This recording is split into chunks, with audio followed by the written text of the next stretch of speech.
This is a nuclear power station.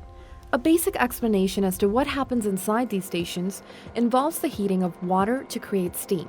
That steam is then spun inside large turbines, which generates electricity. While these nuclear power stations are essential to our everyday lives, they can also harm us if they accidentally release radioactive iodine into the air outside their plant.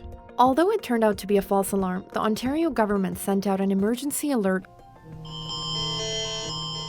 of a possible issue at a nuclear plant in Pickering, Ontario, leading a lot of people to ask what can be done if there's a real emergency. If there is a release of radioactive iodine and a person gets that in their body, their thyroid would absorb the radioactive iodine, then it would be an increased risk of cancer. So what does this mean for the people that live, work, or study near a nuclear power station? The distance doesn't matter at all. It's all about the level of exposure. So, of course, being closest to the plant, we would expect that's where you'll have the highest risk. That's where potassium iodide pills come in.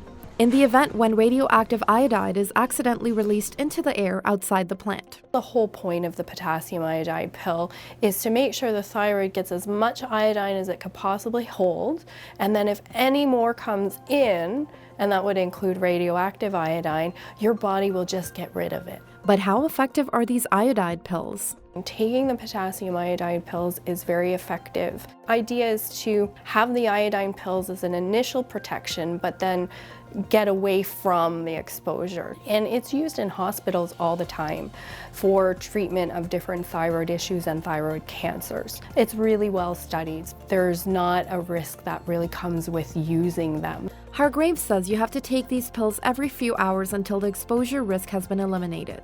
She also says that the iodide pills are highly effective for people who've been exposed to radioactive iodide, but it will not work for other types of radiation that is released by a nuclear power plant.